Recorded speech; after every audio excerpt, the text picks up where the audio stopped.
Wow, look at that. I have to agree to it on my end. Look at that. There you go. Good morning. I'm Greg Olson with the SOWN program, and we are meeting this morning with Jerry Sharp, Delaware Valley Steel, and my compatriot Joel Steicher will be joining us. And we are going to talk about the SOWN engagement with Delaware Valley Steel and with Jerry. So to start off a little bit, Jerry, if you could, a little bit about your organization and kind of where you're at now. Absolutely. So we're a small to mid-sized processor of steel plate. Some people consider us a service center. Some people a fabricator. I think it's more as a service center because fabricators are our customer. We don't weld, we don't assemble. Best way to describe our business, we take big pieces of carbon and alloy steel plate and cut them into more useful little pieces for our end users. We range from 3/16 thick to 14-inch thick and cover probably 15 different grades of steel. So that, in a nutshell, is who and what we are. Great. Now, if you could, a little bit about where you're at and kind of how that plays into your business. So as anybody that's read the paper knows, lumber, steel, chips, everything is through the roof. We're experiencing that same thing. Our single biggest challenge right now is inventory management. The price of steel has more than tripled since August of 2020. So we've gone from last May and June, at kind of the height of the pandemic and manufacturers being shut down, making sure we're going to have enough cash with no orders to get through till September. So all of a sudden in September, we started seeing an uptick in demand that continued into October. Full-fledged December, we got busy, and we've been busy since. But the inventory management is the biggest part of it for us. Steel service centers like ourselves have their lowest amount of inventory in stock historically ever. There's about 1.8 months supply, I think is the last thing I just read, versus historically probably 2.5 months supply. People are afraid to buy steel, not knowing when we're going to hit a ceiling. And then steel historically, when it peaks and then it crashes mightily. Everybody's wary of that. What makes us a little bit different is we don't deal just in the commodity grades. We're a specialty guy. So if we run out of 10-inch 5/16 70, we need to buy it regardless of what the price is at that time. That may haunt us a year from now when our price is too high. So a lot of my day is dedicated now to managing our inventory. What we tend to do is start eliminating some of our 1/4-inch increments. We won't buy 5 1/4 and 5 3/4 and things like that, because it just doesn't make sense. But demand is strong. This is more supply driven pricing than it is demand driven, but demand has been good to strong, and we see that continuing probably through the end of this calendar year, maybe into even first quarter of next year. Great. Can you tell a little bit, Jerry, what the situation is when SOWN showed up, Joel and I? Yes. Well, I like to think we're unique in the SOWN program, but I could be wrong about that, in that we were introduced to you through our bankers at BB&T, Mike Zile, who now is no longer with BB&T, but you guys had assisted him with some other customers. And we were at breakfast one day and I just asked the question of, well, geez, would these guys be willing to help somebody who's not in trouble and is not suffering losses and has a good balance sheet? And you guys were kind enough to say, yeah, let's do that. Let's make sure they don't get themselves in a position. And I think you guys came in and helped us immensely, from examining our operations and making us ask ourselves questions that you need fresh eyes to ask those questions of. There's still things that Joel and I have talked about that are still in the back of my head that we haven't completely implemented yet until we transition all of our personnel changes here. But things like, what kind of company do we want to become when it comes to rush orders versus our standard orders? When do we want to look at having a 5-minute huddle every morning? We've implemented a board to show kind of everybody each day what needs to get done in their specific areas. So it was highly helpful from an organizational and efficiency standpoint. I think the thing that stood out to me is everybody that has come to us in the past, whether they be consultants, other managers, what it may be, you guys listened and said, okay, that makes sense. Now I understand why you don't do that. So, but have you ever thought about it that way?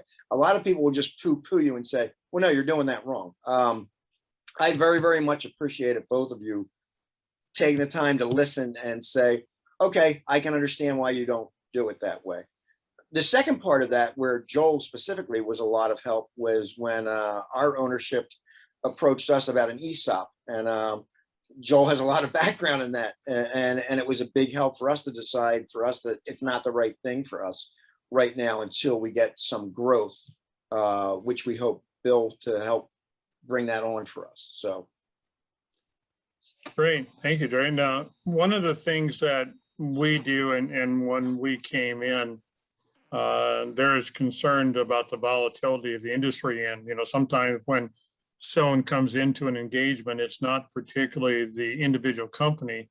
It's also what's going on in the marketplace and how that affects, because in the end, it's our role to save jobs, not only the ones in your organization, but in organizations similar to yours. So that's one of the reasons we were involved. And the other part we talk about a little bit is kind of the process we do. And I remember in the initial analysis that some of the barriers that you were up against, the first one being that the logistics of your location. Yep. You are in a facility that works for you, but is not necessarily a good location based on the size of the steel you have to bring in and work with. So that was one of the things. And the other is that we are a small business specialist. We work with a lot of small businesses, and I think we could kind of able to bring that to you. So just if you could, a couple of suggestions around how that analysis and how some of those recommendations work when you are looking at them from an owner's point back. Absolutely. There's two main ones. And Joel and I spent a lot of time talking about this too. One was the ability to use outside warehouses for not only our inventory, but some of our processing. So what we can't stock here, we'd already kind of begun this transition of using 3 facilities, specifically 2 local, 1 in Ohio, to try and entertain business that we normally didn't entertain before, either because of the breadth of it or that we just couldn't run it through our shop. And Joel kind of came in and confirmed, yeah, that's the right idea. If you can do that and that, you can keep your inventory numbers down. And that it's here, this will manifest itself in our numbers. So the price of steel is roughly tripled. It's more than tripled since August. Our inventory, on the other hand, has gone from about 1.2 million to 1.5 million in that time. And that's, theoretically, that should at least double the value of your inventory. But part of that is because we're able to do kind of a just-in-time thing with a lot of these local guys. So the new crimp in that is that a lot of the local guys don't have stock right now. It's really become that short of a thing. So now we've developed another mill source to back up our current mill source. So we kind of alternating steels coming in. So yes, logistically, that was a big thing. We had also talked too, and at the time it made no sense. As we hit the pandemic, Joel had said, okay, is there other equipment that you guys could consider doing? And I'm happy to say we just got done paying for it and invested close to $500,000 in a new plasma machine that the efficiencies on it are remarkable. We're actually taking work out of some of our other bays and putting it into that bay because of how much time it's saving us. So that was another issue that we figured out how we could take more out of here each day with still the same footprint. And the third thing we've looked at is M&As, and we've identified a couple of people that we could potentially talk to down the road about expanding by using their facility. That's great to segue off of that one and do, because one of the things that we do, Joel and I, are traditionally with an organization, when we're looking at other opportunities, we look up and down the supply chain. And you have a great relationship with the people that buy the steel for you. And so talk a little bit about relationship management and how you can approach someone in your supply chain about kind of digging deeper into what they're doing and how it can work for you? Yeah, well, so interestingly, Bill comes to us from our biggest vendor outside of the mill. So it was a dicey situation at best for a while there. And we took it slow and went to them in the way we wanted to do this. And his former management at his company and I have had a number of conversations now about how this transition from Bill to here is going to help both companies grow. And that's not, yeah, we've always fostered the idea here of we need to buy the way we sell. So we don't want to be a bid bark and buy guy that goes to 10 different people and then gives it to the cheapest guy. We've developed relationship now with 2 mills, 3 vendors, and that's helped us immensely. I just had a conversation with one of the mills the other day. I was off and was actually talking to him on my day off. And he was saying, look, we'll give you guys whatever you need, not because you buy so much tonnage, but because you have relationships with people that we don't, and you can give us insights into the industry that we can't get on our own. So it behooves us to be able to sell to you all. I think that speaks really well to what you're talking about in supply chain management. Exactly. Exactly.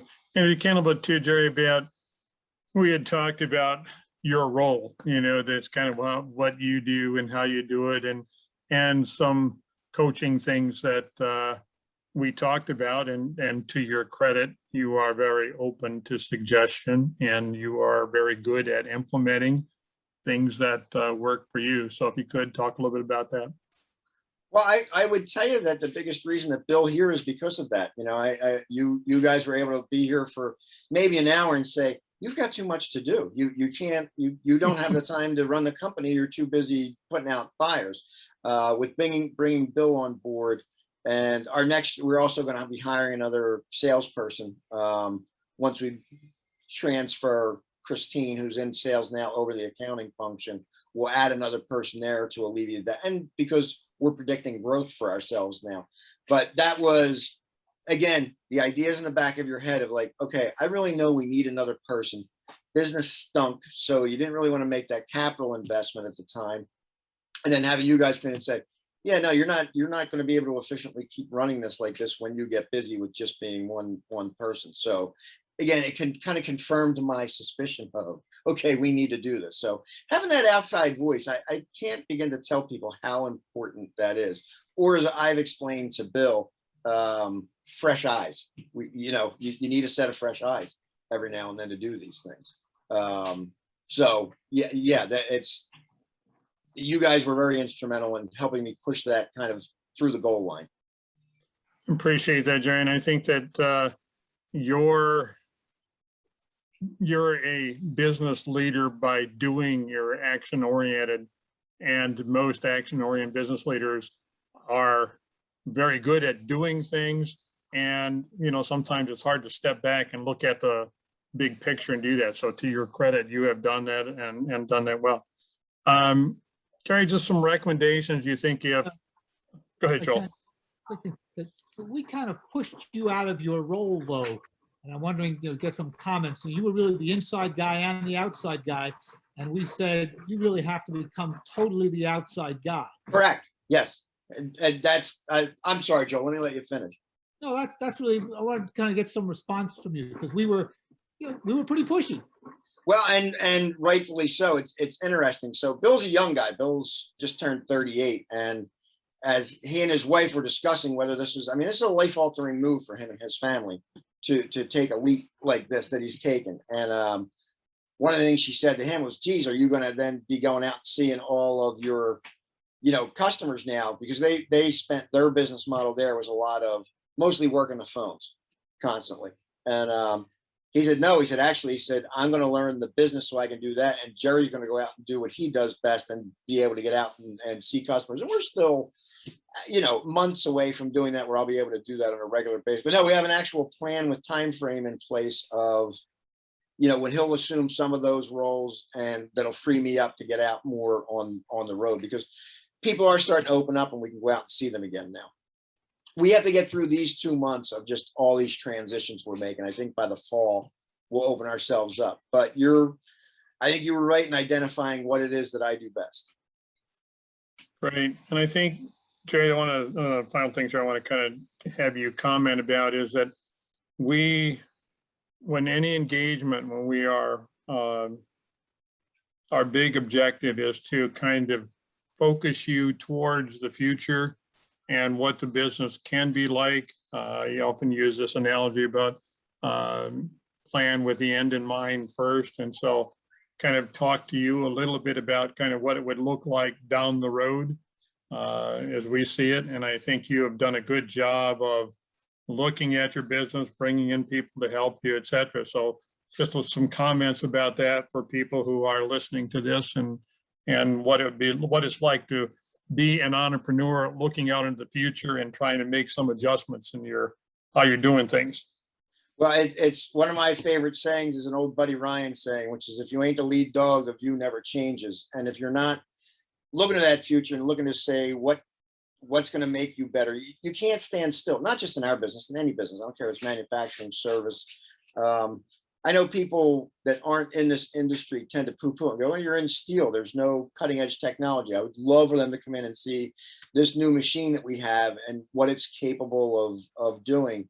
So yeah, I think, again, you both pushed me towards the idea of, okay, that's great, you've got July covered. What's past July? What's 2023 look like? What's 2024 look like? And yeah, you have to be able to do that. And we do it in steps here. We do it of, what's our immediate needs in the next 12 months from both the personnel and capital standpoint. And then what is it in 3 years? What is it in 5 years? If we do this right, Bill's going to retire here in 30 years. And I think we're doing it right. I think we're pushing in that direction of, it's the most important capital is your people, then it's your equipment after that. And that's what we've looked at, identifying those next stages of that. Okay. Joel, you have any question? All right, Jerry, thank you very much for your time. I will. Absolutely. Thank you both for everything you've done for us. We really do appreciate it. If anybody's hesitant to do it, you're dealing with two aces. So I will stop the recording now with these